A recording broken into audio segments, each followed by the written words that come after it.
Oh, for all those that hadn't joined us last week, our teams, Philly, I'm not a Boston fan, and Boston played each other at the TD Garden. This is not your explanation, surely. What? You're getting straight into it already. Yeah, why? Fuck me. Straight into what? I thought you were going to say something nice about it first, but no. What, the jersey? Yeah, you got to actually act like you're wearing it and enjoying it. No. This isn't the other side. So JL's terms were that if Boston win, I have to wear it was actually a Marcus Smart jersey that you said. Which has been lost in moving, I think. You've been moving houses, so it's been lost. So you've awarded me this. Option B. This. Which I'm mad about. Because you would hate Marcus Smart anymore. Yeah, no, and it's an ugly Christmas Day jersey too. But I do like the Christmas Day No, one, but it's an ugly one. Ugly one? It's like we're wearing green with like cream writing. And it's extra swirly font. Big Adidas logo on the front.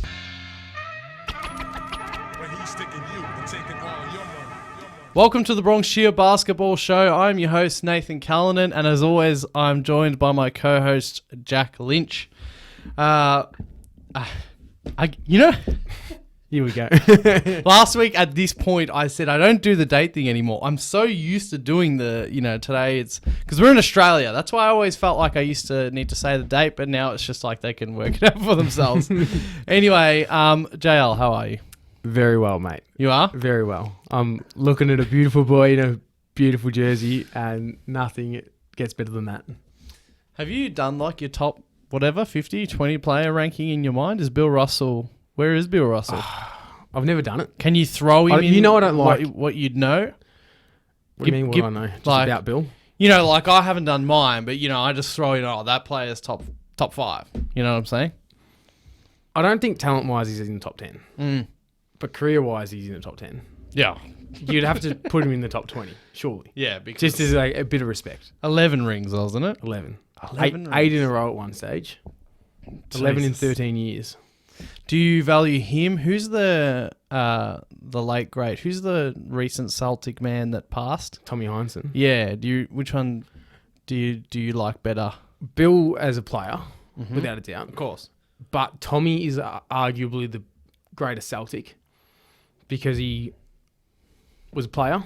Yeah. Won 7 rings, I think. Then was a coach and won another 2. Yeah.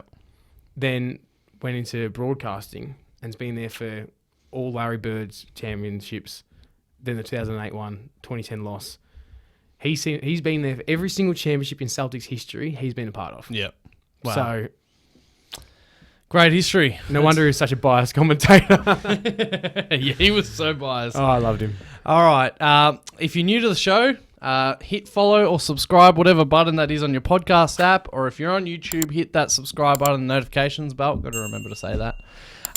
This week, JL, there's one main topic to talk about, and it's funny. And you go for Boston. The Portland Trailblazers. It's funny because I said to you, this is what we're talking about this week, Portland, and then they fell to bits like after I said that. So it's like I'm a weatherman, a forecast. Is anyone the weatherman or is it just the mailman? The mailman's there. The mailman's there. The weatherman... There should be a weatherman one day, making it rain, something the like Rain that. Man was, how am I forgetting it? We already mentioned the Sonics and I'm already forgetting his name. Sean Kemp. Oh, was he the Rain Man? Yeah. Yep. All right, well, I'm the weatherman. I forecasted that the Blazers were going to explode. They have fired longtime GM Neil Olshey, or Olsh, I hope that's the right pronunciation. From what I've sort of seen, it's not just for basketball reasons. There's some inappropriate shit that something that they've in a bit of an investigation. Now they've fired him. However, he hasn't made... Look, Portland have always been in the playoffs. That's nice. But, wow, how do you rate him? Some of the moves, and especially this offseason, some of the moves that he's made are very questionable. So even if it was for basketball reasons, I would have gone ahead and fired him. It was about time. And that's going to be our main topic of the day. Before we get into it, though, the Grizzlies... beat the Thunder by 73 points. That was just something special. The largest margin in NBA history, 73. The score doesn't reflect how close they were better than a 73-point win. Jesus. So, you said to me last week, how can I possibly put the Grizzlies in our Can They Win the Championship podcast? And when you set the record for the most for the biggest margin ever, I think you should be considered. But anyway, that happened. LeBron got COVID and then didn't get it. Something to do with that, and then he tweeted fishy stuff. You said to me, I didn't see this fishy tweet. It was a classic LeBron tweet with a lot of emojis. Yeah, he loves his Something emojis. fishy's going on, essentially. Yeah, but I was saying to you, I mean, this is probably my fault for not looking into it. But he says something fishy's going on. What? Like, if you tested positive or you were a close contact, then you got to sit out. And then they brought him out of it. Like, what the hell could be wrong with LeBron James anyway in the NBA? So there's a bit of that. Other than that, not much has been going on. Boston beat Philly. You must be happy about that. Tell me, as a Celtics fan. Look at me. Look at me. You look good, mate. Tell me about it. You watched the game. I watched the game. Yeah. Okay. Yeah. Let's quickly go over that. I just can't appreciate how good this is. It was terrible. It was. Speak for yourself. It was. Wasn't it 80 something to 80 something in the end? You guys won by 2 points or 1 point. 1 point. It was just a sign of two shit teams at the moment, or for our level, our recent level, two shitty teams. And then at the end, of course, Doc Rivers doesn't know how to draw up a play. And then that same day, Giannis, I can't remember who they were playing, but Giannis... Charlotte, maybe? I think it might have been Charlotte, for the Bucks. Same exact spot from the out of bounds, and Bud draws up a beautiful play for Giannis. Done. Doc Rivers is a bloody fraud. Get the ball into Tobias Harris's hands and see what happens. He's a fraud. Anyway, so how did you see it? I thought it was a great game. How good is Al Horford? He's stolen your money, he's left, and come back to Boston looking 5 years younger. It was just great. Tatum finally playing well. Yeah. Embiid was okay, given that he only shot, 3 of 17. Yeah. But he's getting a touchback. He just came back from COVID. He played well the few games after. And you're like, that was, and this sounds stupid, one of the best 3 for 17 performances I've seen, because he didn't let up. Yep. And he always felt like it was going to get going eventually, and that's why Boston had to defend him so tightly all game. It wasn't like if Marcus Smart's cold, you let him keep shooting. Yeah. And there's players that shoot themselves into slumps, even Tatum at some points. Whereas Embiid, it was like every single shot he put up, I thought, this is the one that gets me going. Yeah. But other than that, there really wasn't a lot to take away from the game. Yeah, our teams, we said last week that we assessed both of our teams can't win the championship this season. And that was a good summary of it. That game was a good summary of it, 80-something to 80-something. So, anyway, at least we're in it together, mate. Even Josh Richardson looked good. Seeing him, bringing the ball up, it's just... His weakness has always been handling the ball, and it looks all right this year. Oh, yeah. Something happens in Philly, players get worse. Yeah, they actually do. When Embiid, inevitably leaves Philly. Oh, don't say it. Don't talk about that. MVP season. Oh, no way. All right, let's get to the real talking. We don't have much here on the notes, but the Blazers, they fired their GM, and now the reports have come out from the Athletic and Shams that, Dame's disgruntled. Dame is currently out with an abdomen injury, something. He's 31. He's 31 on the dot. So this is the beginning of the end. I would call it. It's not that we're not still in the middle of basketball his prime. Is a sport where your prime lasts longer than most sports. Yeah, but 31 but is 31's where usually it starts to trend downwards. But he's such a good shooter. Yeah, that he'll be around for a longer. Yeah, it's just that we may never see him at his peak again. Yeah, so he voiced his his agitation in the off season and that he wants a better roster. And then they went and got Cody Zeller and what else did they get? I forgot. Cody Zeller and something else. We should have it. But to be honest, it wasn't even notable. It's not worth knowing. They didn't do anything, right? It's like when they got Robert Covington, and that was going to be the difference. Yeah. Yeah, nah. So the question of the day is, where do the Blazers and Damian Lillard go from here? And we've already touched on it a little bit. We've been doing a few previews. But at this point in the season, they're 17th in offensive rating. They're 30th, dead last in defensive rating. And they've pretty much had a healthy side the whole... not a lot of teams have had a healthy side to start this season. And they're just doing dog shit. They might make the playing game, right? And they might even make the playoffs. But it's still going to result in the classic Portland first round sweep. Or... They're not making the playoffs. Gentlemen's sweep. They're not making the playoffs. That's me being generous. I keep saying, because my team, Philadelphia, is sort of related to these Dame stuff. I keep saying I don't think Dame is the type to leave in the middle of the season. But what the hell else is there? What is there? It's JL. Tell me. Well, I think it's funny with all these things that have come out today. And usually the trend is get me out. Yeah. And normally it's, I want to trade, I want to go to these teams sort of thing. And Lillard hasn't really said anything, definitely not publicly, but there's no real rumors of what he wants. It's just that he's not happy.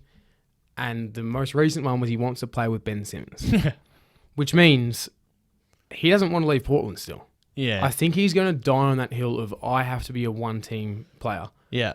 And that has always been his biggest weakness, I think. Yeah. Which is it's not a bad thing. We should, encourage that and reward that. But at the end of the day, his team's done the same thing over and over and over again. And I was just trying to look at, I can't remember who said it. It's that stupid, the biggest cliche ever. But you know that the definition of insanity? And it's like when you keep doing the same thing over and over again and expect different results. That's the Blazers. We see them top 5 in offensive rating every year. And we see them bottom 5 in defensive rating. They make the playoffs. They get swept because teams pick up their defense. And Dame and CJ McCollum can't guard anyone. And at the very start of Nurkic's sort of, uprise at the Blazers, things were looking great and scary offensively. But then since after basically he's come back from his injuries, he's just turned into this stupid, immature player. They're all defensively terrible. You mentioned Robert Covington, who's noted to be a great defender, a good defender. But, what? So, and now they got Norman Powell, who, he started well for him last season. Yeah, but an offensive player again. So he's been okay this year, but doesn't solve any of their issues. Yeah, no. So I'm Philly. I'm just Philly in tune, and my brain is all about Philly. As you're wearing a Bill Russell jersey. I love the process. I love tanking. I'm all about what is your quickest route to a championship. And if that means... if you're finishing 8th 9 years in a row. So, if you're the Blazers right now, for me, that's tanking. They should blow it up and tank and get rid of Dame. Do it all. Did I say that last week or the week before that they need to get rid of him? I think it was last week. Something like that. Maybe the week before. But you were right. It's true. They just... and to be honest, I was, in sort of preparation for this podcast, I was listening to a very Portland Trailblazers driven podcast, and they were saying, I hate that idea. I hate when people say, get rid of Dame. What do you mean? I know it's hard to come across a franchise player, especially if you're not a big market, like they're not. But look at OKC. Yeah, look at OKC. If you've got, first off, you need a smart GM, right? Sam Presti, we can all hope and trust that he is going to turn these picks into at least a top 4, playoff fighting team that can one day make the conference finals. The Blazers, I think they actually did make the conference finals one year. But they did. That was when, Houston were in their little shitness and they weren't a real... beat Houston, did they? I hope not. Nah, I don't feel like they did. I feel like Golden State did. They got in and lost to Golden State. Yeah, but led for majority of the.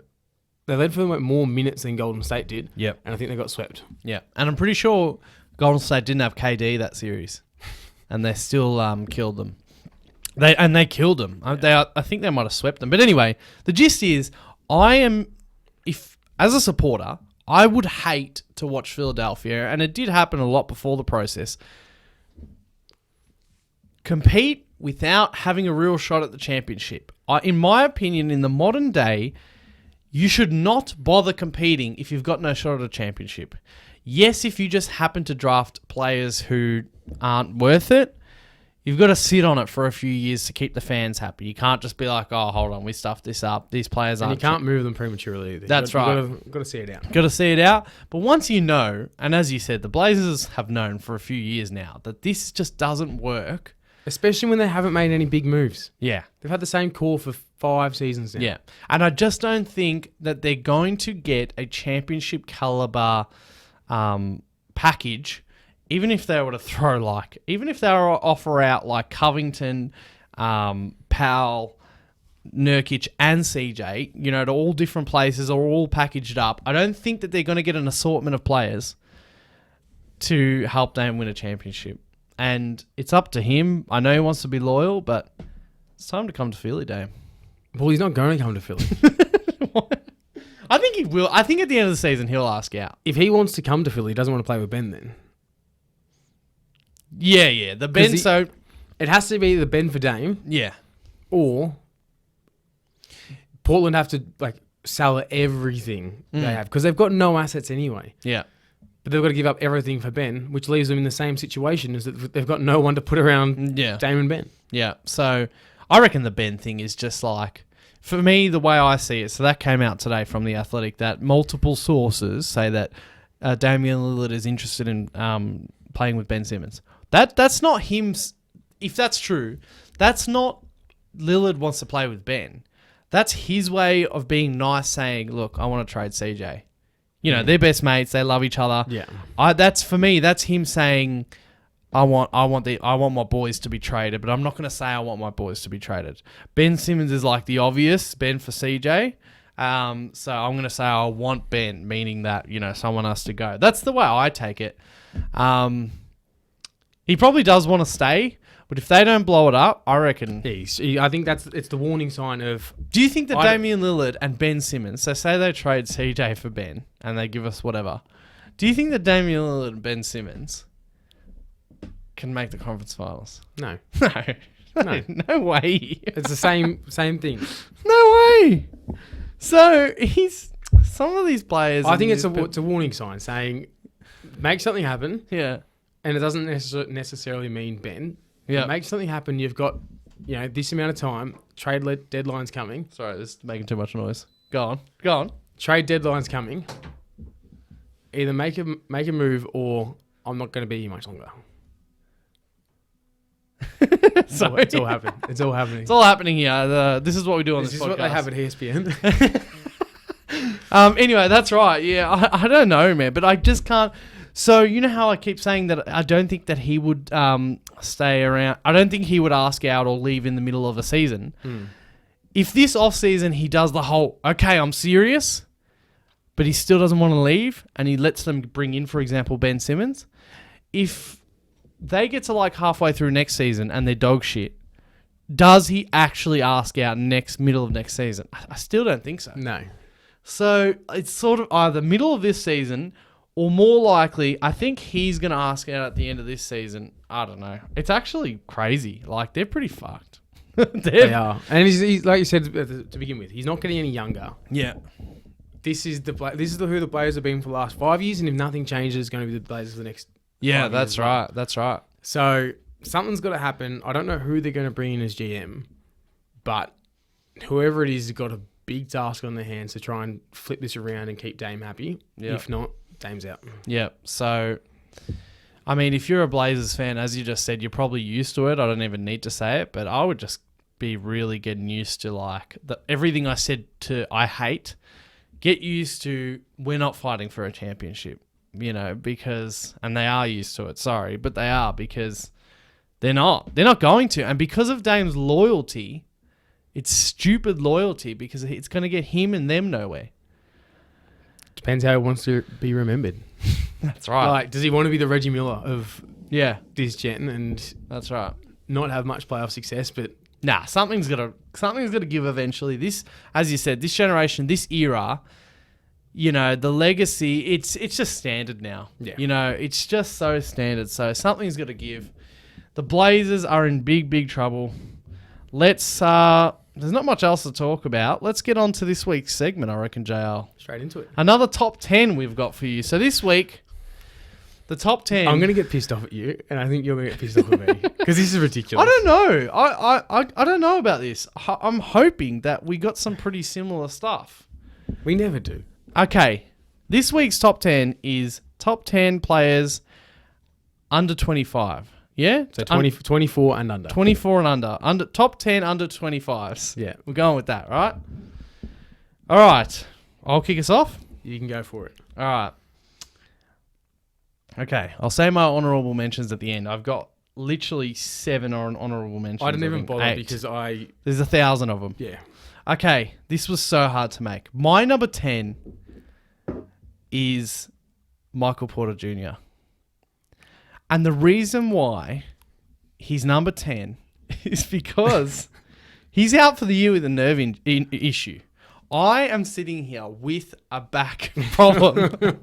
He's had now various back problems. I'm not even joking. That's something the three of us have in common. Do you have a back problem? Mate, I've had that many back problems. Yeah. Carrying the Celtics and the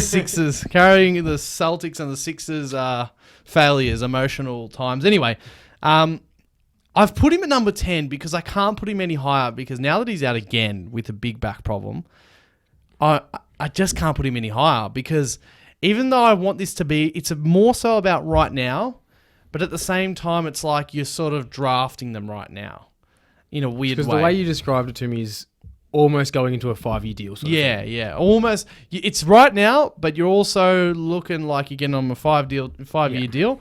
And him going out at the start of this season with a back nerve issue, I had to put him as low as 10, but I couldn't drop him out. But I might look silly in a few years if he never plays again type thing. I've got faith that he will, but he's at number 10 for me. Who you got? I didn't even put him in. Yeah. Because of that reason. I don't think he's shown enough for me now to warrant his injury history. But my number 10 was essentially the same reasoning, and I had Zion. Whoa! And I was like, part of me wanted to put him at like number 3. Because we've seen how good he can be. Shit. And then part of me was like, he doesn't even deserve to be on this list. Yeah, yeah. You get me? Yes, I know. I and know. that's why I was like, all right, number 10, I'm going to give it away. He's played well enough. He's strung games better, strung together games better than most of the players on this list. Yeah, that's right. But he's fat as fuck. So, look, I don't know what's going to happen going forward, but he's done enough to warrant a spot in this, but I can't move him higher than the other players because he may never play good basketball again, but he does deserve that recognition of actually being on the list. So, okay. I would just say, I'm not sure if I do have him or not, but I would just say it's different to MPJ because MPJ, a back issue is like, it's not his fault, right? Zion, like Embiid and Jokic, he can lose the weight. And I have faith that he will one day mature into losing the weight. And yes, he's still a big bloody block. He's a big cube. Just a bowling ball of... However, I think he'll lose enough weight to have at least something like a 5-year, that's sad, but at least a 5-year span to start or end or middle where we get to see this greatness, Zion. How many games did he play in his rookie year? Like 19 or something? Yeah, And then last year, he averaged 27, 7 and 4. Yeah. That's ridiculous. Yeah. And he was in for like nearly the whole year last year, wasn't he? Yeah. Or something like that. Yeah, so, I reckon maybe you're getting a bit low. He's just fat. But... I know what that's like. But he's already got a foot issue. Yeah. They don't ask Bill Walton about foot injuries or Yao Ming. They don't heal well. Yeah. And if you're that much weight, just makes it all the way. It makes it harder to lose the weight. So fair enough. All right, number 9. I've got De'Aaron Fox. So I mentioned that I had so many honorable mentions. At this moment right now, I can't keep him out. The Kings have had Luke Walton, and that's bloody shit, man. Like you're stuck in basketball purgatory with Luke Walton. That sucks, right? Now they're finally back with a fast-paced coach, Alvin Gentry at the helm. I'm excited again. I already said this. I'm excited about the Kings and what they're going to produce. They may finish, 13th, 12th, but they're going to start playing fast pace. And you know who is fast paced? De'Aaron Fox. At his best, and he's still like 23 or 24. At his best, he's got to be on this list, at least for now. You know, some players might eventually overtake him, but at least for now, he's got to be on this list for me, De'Aaron Fox. What about your number 9? So I just want to talk on De'Aaron quickly. For me, he's not on the list, and he was only just off. But he was a tricky one because, I'm trying to think about what's going forward as well as what we've seen. Yeah. And it's sort of getting to that point in his career. He's sort of already... He already is who he is to an extent. A little bit, yeah. And some of the guys I've got higher on this list are ones that I think will develop a lot more. Yeah. Whereas I think he's still got room to improve, but I don't think he's going to jump much more than where he already is. If he does, it'll be him becoming a great shooter. Yeah. If he becomes a great shooter... That'll open up so much for him. Yeah, yeah. Well, I had at number 9, Bam Adebayo. Wow. Okay. Which he's averaging 18, 10 and 3. We've seen how in the playoffs his defensive versatility is so important. And as a big man can pass the ball quite well. And they're 3 things that just open up the offense for other players. Defensively, teams can rely on him, creates mismatches, even if he gets switched onto the perimeter. Just someone that you'd love on your team, even if he's not the number 1 offense. He's still going to score his points. He can shoot from the outside. But we'll just get the job done. And just a nice, solid pick for me. Can't go wrong. It's a bit low, my opinion. Yeah. Yeah, a bit low, especially because you got Zion so low. Anyway, I guess we'll find out. My next one is LaMelo Ball. Number 8, LaMelo Ball. So you talked about potential, stuff like that. Already, if you look at this boy's, sort of ratings and stuff like that, then you get a clearer picture of it's not just he's a sparkle. He is affecting the court in all ways. He was talked about as not a great shooter and not a great defender. Defenders, he's all right defending, but shooting has been pretty decent, pretty good actually. Surprising. He's already on this list. He's already right now one of the top 10, in my opinion, under 25 players in the NBA. He's averaging, 28 and 8? As a second-year player. And point guards traditionally take longer to develop than any other position. Yep. And the Ball brothers, normally they're good with the stats. He's a good passer. He's a good shooter. Lonzo's actually turned it up as well. But he's a good shooter. I think potential, but not only potential. Even just right now, I would take him pretty quickly, LaMelo Ball. And it could be a few minutes before he slides up in this list. So that's number 8 for me. For number 8, I have SGA. And he was at number 3 for a bit. He was at number 14 for a bit. Oh. I had no idea where to put him. Yeah. And he's one of those weird ones because it reminds me of the Zach LaVine a few years ago, the Devin Bookers, the players, even like the Trae Youngs, putting up good stats on a bad team, but on good efficiency. Yeah. So a lot of people see good stats, bad team. Oh, it's an empty stats guy. Doesn't help his team win. But he's getting triple teamed at times. And still shooting the ball really well, still scoring at a high clip. So, and he's how old is he now? 23, 24? Yeah, so one of the older guys young on this list, but I think he has a lot of room to grow. Yeah. But he has started the season a bit slower than a few of the other guys. Yeah. And I think teams are learning how to defend him a bit better. Yeah, so I'll just say it. I don't have him. Yeah. I don't have SGA. As you said, it was hard. Like, it was so hard deciding. Especially when you got to try and factor in what they might be like. Yeah, yep. So it ended up coming down to, De'Aaron Fox. And so MPJ I put in at 10th because he should be higher, but he's back nerve. But then out of De'Aaron Fox, LaMelo Ball, and SGA, I was trying to think of all factors. Yes, he is on a bad team, but yes, he does do good stuff. But I just feel like what we've seen, and therefore if I was to swap out LaMelo and SGA and De'Aaron, I just feel like as of right now, if I'm picking, I've seen enough from LaMelo and De'Aaron Fox to pick them over SGA. But I do think that SGA will be a better player than De'Aaron Fox, I think. Maybe, yes. It feels like that. De'Aaron could just turn up his shot, and then we're talking Well, differently. I think as well with SGA, like the way he played in that playoff series with OKC when they finished 8th. And I know they've been terrible the last 2 years, but they've still overachieved in a way. And like the amount of comeback wins they've had. Yeah. And he's just taken over. The thing about you got to say about, so when you think of the Kings, when you think of the Kings, you just got like a bad taste in your mouth, right? That's why De'Aaron, he might not make it on most people's list. When you think of OKC right now, It's young, exciting. they're like the little puppy dog of the of the NBA. They're like, oh, you lost by 73. Okay, no, that's okay. You're meant to do that, And then they beat the Lakers twice, which is in its merit. LeBron was out. 26-point comeback. As both of them, they big comebacks. LeBron was out. I'll say it again. It's like, whoa. That is great. Everyone just has a beautiful, heavenly outlook. That's what happens when teams are shit. It was like one of the best examples of this is you're loved until you're good. Joel Embiid. That's right. Yeah. When he was coming to the league, he hadn't played a game, and he's tweeting at Rihanna and shit like that. Everyone was like, "This is the funniest bloke ever." Yep. And then he was good and beat teams in playoff series. And everyone's like, I hate this bloke.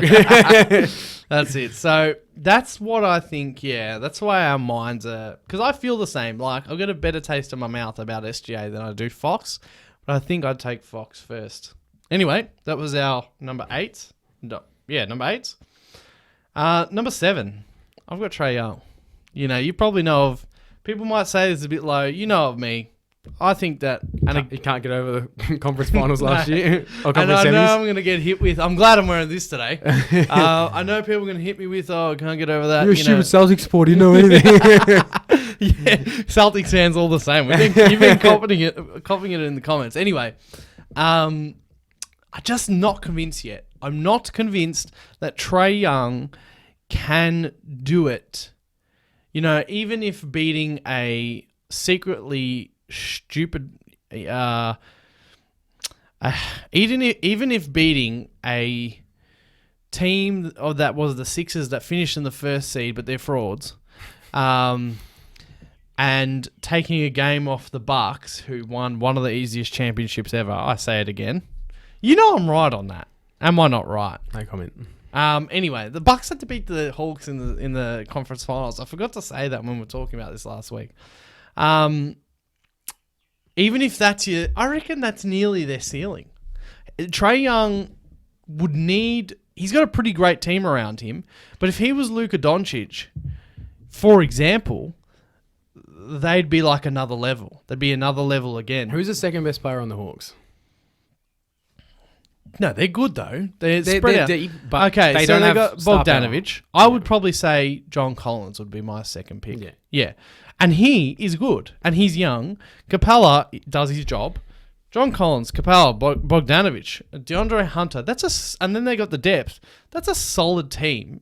They're solid. They don't have a good second pick. No, that's right. And like John Collins is 20 and 10 guy, but how much of it's just being fed by Trae? Yeah. They've got no one else that can efficiently create their own shot and score the ball. And anyway, I've touched on it. I want to see Trae Young do it, with the new rules. Hopefully the new rules don't, taper off or whatever the word is. But I'm just not convinced with Trae Young. I'm not convinced. You talk about empty stats. I reckon they're sort of empty stats. I know that sounds crazy, but they playoff wins, taking out the Knicks, taking out Philly, empty stats. All right. As soon as we took for the Sixers, this is getting salty Sixers, but as soon as we took Danny Green off Trae Young, you know what happened? He started to do nothing. You know what I'm sort of saying? So he started to get his only because he was going on the line and stuff like that. He's actually secretly not a great shooter. He puts it up, but if you're actually hand in his face, he's actually not the greatest. It's handy that he gets space quite a lot because he's so quick. He's a great passer. I'll give him that. He's a great passer. He's very crafty. But I don't know. Something about him. Maybe I just go down. I don't like him. Anyway, he's my number 7. Mine, and I don't know if I think this is too high, but I'm just high on him at the moment. He's just funny as fuck, the way he talks, is Anthony Edwards. Oh, yeah, he didn't get in mine. So I didn't know where to put him. I had him at like 16th at one point. Right. But this year... you've got some omissions. This year, he's going 22-6-4. Mm. And there's been games where he's been quiet, and there's games where he's erupted for 30 and a half. And this was very much a future projection sort of pick. Yeah, that's a future. I think he might be the most athletic player in the league right now. Mm. If we're taking out just like wingspan and height, like Giannis would take that. But just in terms of what he has to offer, it's just ridiculous. This was, definitely a future pick, but he's got that body where he's going to be a 10-time All-Star minimum, I think. You ready to get killed for this pick on TikTok? Probably. Yeah. But I'm okay with that because the criteria you gave me was if I'm signing someone a 5-year deal, he'd probably be my 7th pick. I'm exceptionally high on him at the moment. The way... And we've argued about this before, that the Wolves haven't been able to turn themselves around, and that's why I'm not sold on Cat. Whereas Edwards this year has said, I'm the main guy. Mm. I know Anthony Towns is having a better year statistically, but who's running the offense is Anthony Edwards. Yep. And I think he's got that, and I hate the killer instinct argument. That's rubbish. I don't believe in it. I do. But he's got the fight in him to... the game's getting out of hand. He puts his head down and goes, I'm getting to the rim here 5 possessions in a row. They're going to foul me or I'm going to dunk it. Yep. No, he is exciting, but I got to keep tweaking the way I say to you to make these things. I should have said sign them to a 5-year deal, but you're trying to win. Win now sort of 5-year deal. Yeah. Win now sort of 5-year deal. Anyway, all right. So that's your number 7, Ant. All right. My number 6, and you had him a bit too low, was Bam. He's Bam. Bam Adebayo. You can't go wrong. You can't go wrong, and he's got a bit of both. He's got the potential, of course, to keep growing, but right now he's showing it. He's actually, he was injured, but he's been to the finals. Yeah. And played well. Yeah, he's great. And I said this in that finals run. Yeah. I'm going to get flamed for this in the comments, but looking back in Miami's first round series, I can't remember who they played. Well, that was the Bucks. Did they beat? Yeah, they beat the Bucks in the second round, didn't they? I don't know, but no, sorry, they destroyed the Pacers, and then they beat the Bucks, and then they beat you. Yeah. And in those first 3 series, Goran Dragic and Bam were the 2 best players. Mm. And Jimmy was consistent in all of them and then took over in the finals. In the finals, they both went down. Yeah, and Jimmy was absolutely outstanding. And that was the role. He did what it took for them to win, which was taking the back seat and letting these 2 guys just play their own game. We've seen Bam play at the highest level. He's just a very good player. Yeah. I like the way he goes about it. So I've put Bam over Trae Young. And, people get so caught up, and what I'm seeing in our bloody TikTok comments is that people don't value defense that much. I would take, as of right now, Bam's proven game, which is a lot of defense, is where he gets his elite name, over Trae Young's offense. I think the reason is, though, it's harder to have a player that will win you games on offense than it is to find 3 defensive pieces for minimum contracts. Yep. And plug them in positions. Yep. So, but anyway, that's why I have Bam there at 6. I love this because for the first time ever, we're like agreeing to disagree. We don't hate each other's arguments. Like, well, you haven't said anything yet that I'm like outraged by. Yeah. I don't think. Yeah. Not yet. Anyway, but that's why I have Bam ahead of Young. Wait till you see Romeo Langford at number 1. So I've got Bam at 6. Have you said your 6? No. I have LaMelo Ball. Okay. 28 and 8. Yeah. He's getting the job done. I thought he would be all offense, all putting up empty stats, not doing anything on defense, not helping his team win. When he's on the court, Charlotte are actually all right. Yeah. Much better than they should be. And he's actually a leader for that team as well. Yeah. He's screaming out defensive plays. He's getting in his teammates' faces, working out the offense.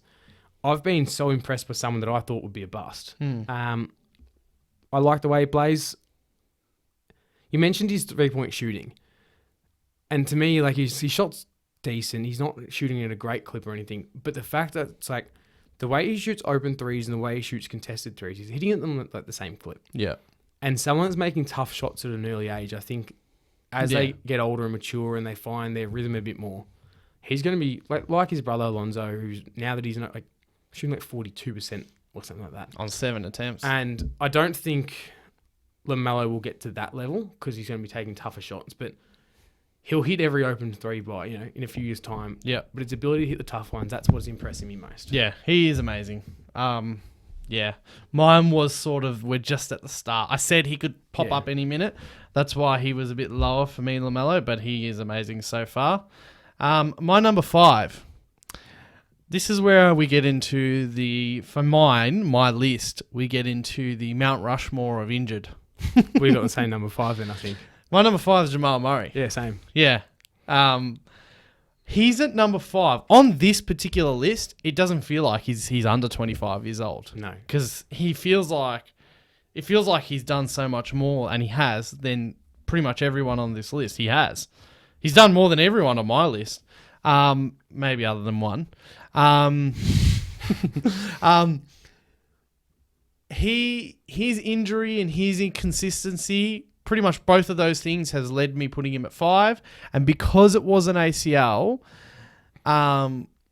it's also my skepticism of, can he really come back? And because as much as, and you've talked about sports science getting better and better, there's no guarantee he's coming back to be his best in such a young career, which sucks. Yeah. So he may not even get any better from here, which is, he was pretty inconsistent. But anyway, he's still so good on That this bubble list. playoff run. Yeah. Like, even if his career averages were 9 points a game on 13% shooting, that bubble run alone would cement him in. Yeah. Should be anyone's top He's 5. one of those players. I'm not going to go as far as Klay Thompson, but when he's hot, Jamal Murray, it can't not go in. Just goes in. So that's our number 5. You got something else to say about him? The only thing I would have said is and you pretty much touched on it, but of any player on this list, I think at his peak, he'd probably be number 2 on my list. Yeah, something like that. Yep. That's how much I was going to say respect him. That's how much I fear him when he's on. Yeah. At his best. Yeah. Yeah, that's right. And I said those reasons why he slips down. My number 4, you had him at 10. Zion Williamson, exactly the same. Exactly the same story. He's shown us so much. He doesn't have he's got. Has he played 100 career games yet? I don't know. Definitely. Surely not. Surely not. With 19 the first year, no, he wouldn't have. Yeah, no. So, from what he showed us, he has to be up this high. His weight and his injuries, and his potential to keep getting injured and stuff like that, slips him to here. There may be one day at his full potential that he could even be at the top of this class. This bunch of players, and he could be the best player in the NBA one day. He really could. He was sort of heading down that path of being the face of the NBA. Yeah. But for some reason, he doesn't even when he was playing last year, at Duke, he was everywhere, on every single lad. And then he made it to the NBA, and that just stopped. Yeah. And I know he's in New Orleans, but I reckon that's got a huge part. It's got something. And he doesn't have those explosive dunks that he was doing at Duke. He's been finishing around the rim rather than just dunking on people. But he went from the most overrated prospect to the most underrated star in 18 months. Yeah. And it just got a bit boring because of New Orleans. Yeah. I'm not excited about them, their NBA license expiring in 2024. We've talked about that before. So who's your number 4? Trae Young. Okay. He's averaging 24, 6 and 8. I know you think he's an empty stats guy, but that playoff run last year, especially the way he was in New York, just talking shit to the crowd. Yeah, but the Knicks are shitty. I know, but that was a moment where I thought this is the start of this young guy's career, and he's ready for the big stage. He loves the big stage. Yeah, and that's another sporting cliche that I hate. But I think, and the way he performed in the second round, I think he does have that where he's going to hit tough shots for his whole career. He reminds me a bit like Reggie Miller, and I know it's probably because he went into New York and beat New York and the old choking sign to Spike Lee. But I like the way Trae Young goes about it, despite being severely undersized, still gets into the paint. just checking everything. Just checking. Still gets into the paint, but his ability to get the ball to his teammates in the right spot every single time, make the right reads. Yeah. Number 4. I'm interested to see if he can impress me. I got a feeling we've got the same top 3. Yeah, I think we do. We got the same top 3. My number 3 is Ja Morant. Surely. You got him number 3? Don't have him on the list, mate. Romeo Langford. I'm just kidding. Yeah. Oh, hold on. You scared the shit out of me. You scared the shit out of me. No, I've actually got Udonis Haslem. Is he under 25? Under 25 years in the league. Oh. No, Ja Morant, number 3. Yeah, Ja Morant is number 3. And Tatum's number 2. And Luka's number 1 for both of us. We're agreeing. As soon as you said number 5, I was like, all right, 4 is going to be different. 3, 2, 1 are all the same. Yeah, 3. I thought, and when I was writing, I'm like, this has got to be this is the top 3. For me, Luka's number 1. Yeah. Any day of the week. Yeah, Luka's number 1. Tatum number 2, without a doubt. Ja, for me, though, could have slipped down further. He was the one where, from like sort of 3 to 6, there wasn't a lot separating them. Yeah. But Ja's performance in the playing games last year, down the stretch, and the way he started this year, better than what he was last year. Yeah. That was enough for me to be like, all right, if I'm starting a team tomorrow, if I'm signing someone a 5-year deal, he's the guy that I've got full faith in. Yep. And as I talked about injuries, he also, and I said this last week, he needs to calm down, right? I don't like it. He needs to calm down because otherwise, if he had already had like an ACL or an Achilles or a back thing, I know he has had back things, but an MPJ type back problem, I probably would have him slip down just because of injury worries. But as of right now, even though he's currently injured, I just still have faith that someone's going to tell him, someone's going to get to him before it's too late. We're going to get a good long career. That's my hope, and so that's why Morant stays up there. 3, Tatum is, so as you said, you said it perfectly. Luka is just like in another tier on this list. So Luka gets that number 1, that's no doubt, and then Tatum is that second. It's that clear second. Obviously, what can you say about Tatum? He wins you games. He's good. He started the season slow, but he's proven it since his rookie year. He wins you games. Offensively great, defensively great. Yeah. I'm still interested to see how the Celtics and he go without Brad Stevens. I said that previously. So they've been playing the last, I think, 10 games, 12 games. We've got like the 4th best record in the league. So it is starting to turn, but we have had a pretty easy schedule. I'm not sold yet on Ime Udoka. But we're in a decent, not as doom and gloom as I thought it was. 2 weeks ago. Yeah. Well, that's our top 10 honorable mentions. You don't have any? Not officially. I did have some names here written down. These are my honorable mentions. I have one I want to say, so this will be. These are my honorable mentions. I can't tell you how close I was. I had him in there for the whole time until I changed it last second. DeAndre Ayton. He was close to me. DeAndre Ayton, and then it was on stage. I was trying to decide, and I had Jared Allen above DeAndre Ayton. Jared Allen is very underrated, and he's very underrated because he's on the Cavs. Yeah. You actually go watch Jared Allen play. He's been dominating. He's great, man. He's fucking great. Colin Sexton, same as the Cavs. He didn't make it simply because this season, and overall, even just across his career, something weird about him. There's something weird about the whole Colin Sexton he gets trashed atmosphere. More than any young player. A shit team. He is, he's not a great facilitator. It's just a weird atmosphere around him. Well, on Sexton, I didn't even consider him. Oh. But Darius Garland Yes. was someone 2 months ago I would have called him insane. But the run he's putting together at the moment, Yeah, he's playing well this if season. he did it the back half of last season and backed it up this year, Might have been on there. he would have been on there. Wow. He's playing some ridiculous He basketball. started the season very good. Another honourable mention for mine was SGA. Brandon Ingram. Brandon Ingram. He gets lost in it a bit. He does. It's a doesn't New get- Orleans thing. Yeah. Yeah. He gets the job done. Just a very good small forward. Yeah. I had him in my top 10, but I took him out. Lonzo Ball. We said it. Yeah. It's just because, and everyone's so soaked up in the Bulls at the moment. Right now, he's playing amazing. And But he's never going to be a number one option like the rest of these guys can. Yeah. Well, you know what? Maybe he won't be the number one option, but he could be a very high usage point guard, which he has been actually a lot. But he could be like more remembered as he, keeps getting better and he gets on better teams. And he's going to make some big shots in his career, I think in some playoff games. He's going to be... I was going to say Derek Fisher, but he'd be better than Derek Fisher. Chauncey Billups, maybe. Yeah, but for right now, it's too early. The greatness, in my opinion, has only just started to take off.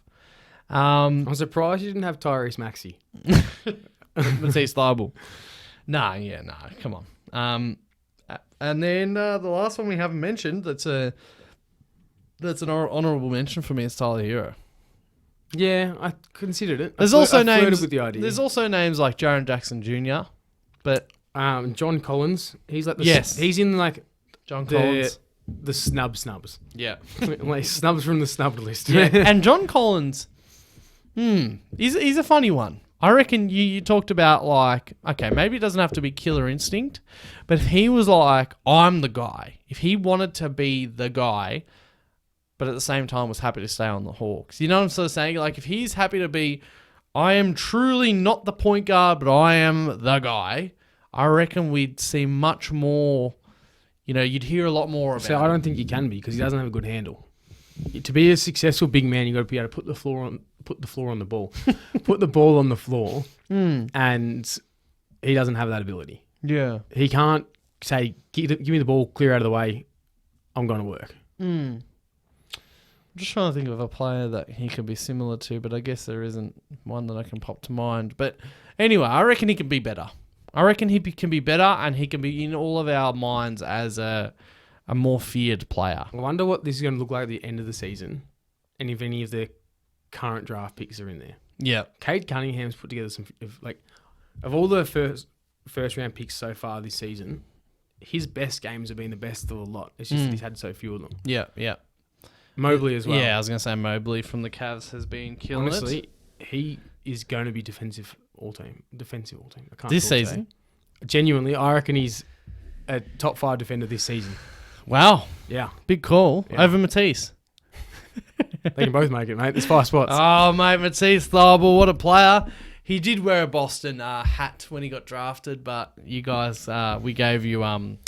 What was the guy that we gave you? The little short... Carson Edwards. Carson Edwards. You released him, didn't you? Asking Carson. He's gone. Yeah, Carson Edwards. Was shit. Had very, very good looking quads though. Yes, he did. Old thunder thighs. Yes, he did. I mean, if he was going to... And didn't he make in like a preseason game, he made like 7 threes in a quarter? Yeah. Yeah, against the Cavs or something like that. Yeah, but Anthony Bennett did the same thing. Though, so.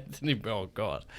Anyway, well, that wraps up this show, and that wraps up me having to ever wear this again, hopefully. Well, you look good. Celtics do play the Sixers. I don't think it's next week, so we'll get a wager going, in a couple of weeks. I think we might do a beer wager. I was thinking about it. And maybe I should quickly order them, a Boston beer and a Philly beer type thing. You know what I'm saying? See how drunk I can get you on the show. All right, well, that concludes this show. Thank you for listening and watching the Bronx Cheer Basketball Show. If you're new to the show, of course, hit subscribe and follow and notifications bell. JL has finally downloaded TikTok, everyone. He's going to start seeing your hate comments. He's going to create a burner and he's going to reply. And what's your favorite reply to your comeback? I've never had haters before. I've never thought about this. Because I can tell you what at least NBA TikTok's favorite insult is that you're a casual. Casual. You're a casual. A casual. Well, yeah, fair enough. It's like, I do the Bronx soccer or the Bronx football and it's all, I don't know if I've already told you this. They all say, you don't know ball. You don't know ball. And I'm like, and this is an exclusive, I shouldn't be saying this, but I think every time I hear that, I think, ball is not soccer. Yeah. Ball. If there's there's football, there's basketball, there's baseball. Ball's basketball. Ball is basketball. Ball is life. Ball is fucking basketball. And so they're all like, yo, you don't know ball. That's the biggest insult they hit you with on TikTok, soccer TikTok. And I always think to myself, you don't know fucking ball because you're on soccer TikTok. Anyway, you're a casual, apparently. You're a dirty Celtics fan. You don't know anything. All right, we'll speak to you next week.